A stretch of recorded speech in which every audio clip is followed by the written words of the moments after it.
What does a relationship between a Type 3 achiever and a Type 9 peacemaker look like? Well, let's start off by talking about a few things they have in common.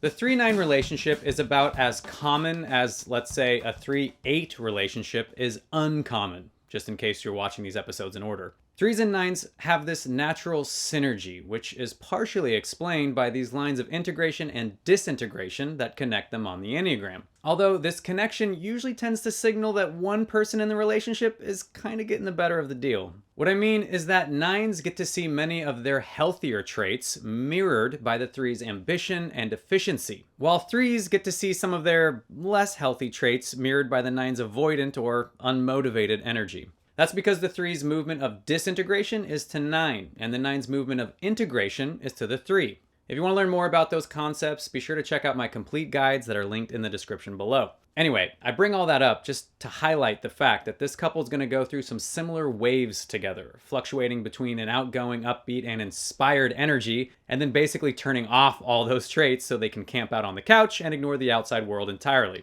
This is also why both 3s and 9s love a comfortable home life, especially if the 3 has a strong self-preservation instinct. 9s are great at enjoying the simple things in life, while 3s are great at providing the best things in life. So there's this sweet combination of the 3 feeling very appreciated and the 9 feeling a bit spoiled when it comes to their life together. Okay, one final point of connection worth noting about these two types is what's known as their dominant affect. This gets a little nuanced as it's tied to some object relations theory, but in painting with some broad strokes, both 3s and 9s are attachment types, which means they have a strong desire to form relationships with people that see them the way they want to be seen. So for 3s, they attach to people that feed their ego's desire to be seen as this charismatic, high-performing individual. And for 9s, they attach to people that feed their ego's need to be seen as this uber chill, low maintenance person that's just fine with the way things are. What that means for this couple is that they're going to have a really hard time letting go of people they should probably let go of, and instead bringing in people that challenge their status quo in a healthy and critical way. More on that when we get to the conflict section later on.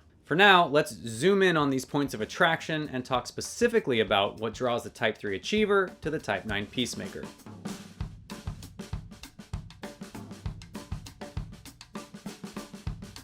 One of the biggest reasons 3s are attracted to 9s is because they're so affirming, and 3s are like vehicles that run on affirmation. Now, that can be words of affirmation, physical touch that affirms their physical beauty, gifts that affirm their worthiness. Whatever the medium is, isn't as important as their need to be held in high regard. Now, 9s naturally see everyone, and especially their loved ones, in the most glowing and positive light imaginable. And 3s love this because it lets them feel comfortable revealing their true self rather than always wearing the mask of a perfect, polished leader. However, when it does come to leadership, the 3 appreciates the fact that the 9 is more than willing to support their role as chief decision maker within the relationship.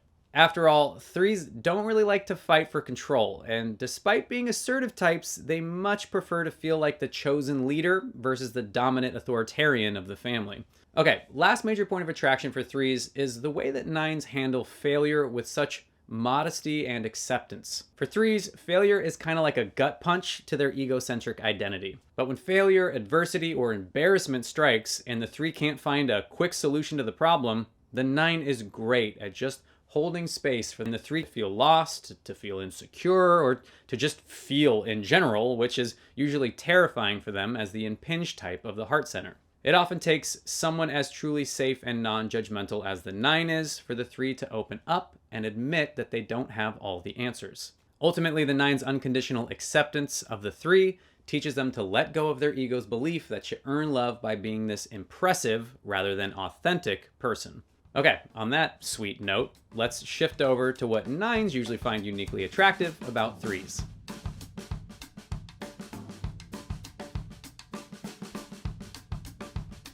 As I said in the intro, 9s see a version of their highest potential self manifested in the 3's natural charisma, ambition, and tireless sense of efficiency. All those traits inspire and energize the more laid-back 9 to go after what they want in life. Threes are also great cheerleaders for the more modest 9, especially if the 3 has a 2-wing, as they feel even more attached to the success of their loved ones, which is great for pulling the 9 out of the shadows and into the spotlight. Furthermore, 9s have this tendency to merge identities with their partner, which can be a way to avoid making their own decisions or a profound act of loving devotion. It just depends on how healthy the 9 is, and either way, they get a major boost from being tied to all of the 3's success and admiration because it feels like they too have earned that success and admiration. Okay, last thing worth noting here is that 9s are subtly independent people that actually enjoy going off into their own little world to pursue any number of hobbies, routines, or activities where they can just be in an unbothered state of soothing activity. Fortunately, 3s are also very independent people that pack their schedules with a never-ending to-do list that will provide the 9 with plenty of time to dive into whatever physical or mental playground they choose. It also means that 9s rarely, if ever, feel pressured to give the 3 more time and attention than they have energy to give. Ultimately, a healthy 3 provides the 9 with this great balance of affirmation, motivation, and quality time spent together and apart from each other. Okay, now that we've talked about what brings these two types together, it's time to talk about what can pull them apart. Hey there, friend. Looks like you're a little more than halfway through this Enneagram relationship episode, which means it's a great time to not only watch this fancy little neon graphic float off into the distance, but to hit those like and subscribe buttons, you know? You know what I mean? You know those buttons that are sitting right there? Don't be coy, you know where they are. You know, if you're feeling non-committal, you can just hit the like button. It's still really helpful. Okay, let's get back to it.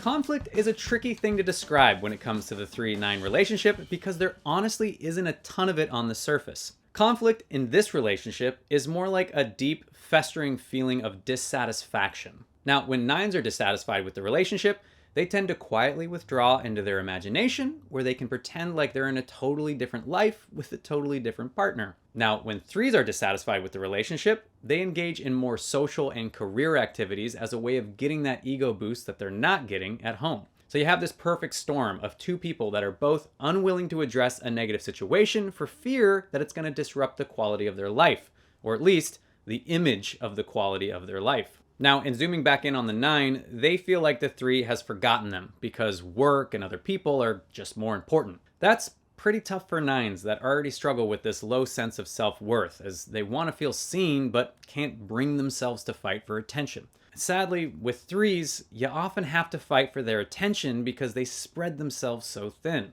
Also, while 9s are somewhat comfortable living in the shadow of a more assertive partner's life, they still have enough self-respect to resent and even stubbornly resist the 3 dragging them through their life on this personal quest for success and admiration. Now, on the flip side, 3s feel like they've had this open door policy throughout the entire relationship, and if the 9 had just come to them and expressed what they wanted years ago, then they could have worked things out way sooner. After all, 3s want to be fast and efficient, and so they get really frustrated by how slow the 9 is to express themselves and figure out what they want. As time goes by for this couple, the 3 often starts to lose patience for the 9 that wants to bat every possible option around before taking even the smallest step. 3s feel like they've been more than accommodating, but they're not going to waste their lives waiting around for some terribly indecisive person to make up their mind or figure out how they feel, especially when 3s believe that feelings just get in the way of being an effective person. Ultimately, if neither the 3 nor the 9 wants to compromise their pace of life and stop suppressing their negative emotions, then this couple usually starts to live entirely separate lives from each other, where their only interactions involve platonic household routines and some polite social appearances. All right, I know that got a little heavy, so let's lighten things up with some advice that may help the 3-9 couple avoid or overcome some of these relational pitfalls.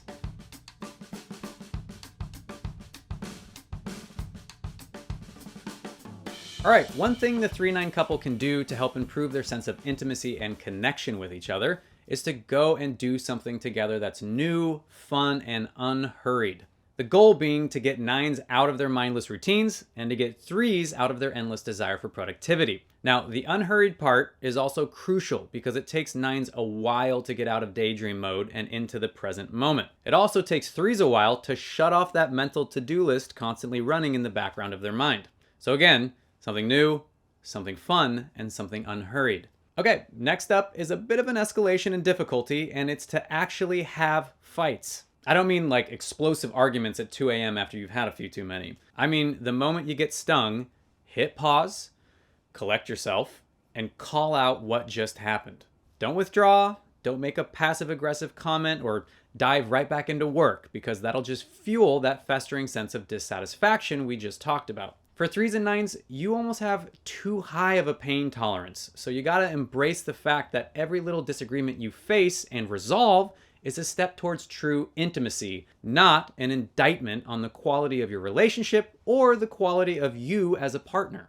Okay, last up is a big one, and it's to align on your vision of a shared future together. Now, if you're young, like in your early 20s, it's gonna be hard because you're still figuring out a lot about who you are as a person. But the problem you wanna get ahead of is that 9s will too easily fall in line with the 3's direction in life, and 3s will too easily fall in line with career trajectories that have nothing to do with their true passions in life. It'll really benefit this couple to sit down together and talk about what makes them feel alive, their goals, where they want to live, if they want kids, and especially any spiritual beliefs. Obviously, all couples would benefit from having a shared vision for their relationship, but 3s and 9s in particular need an agreed upon destination way out in the future. That way they have some reference point, no matter how fast the 3 gets there or how methodically the 9 gets there. All right, that's enough advice for now. I hope it helped, and if it didn't, well, then this last part really isn't gonna help, because it's time for the patented YGAT relationship rating system.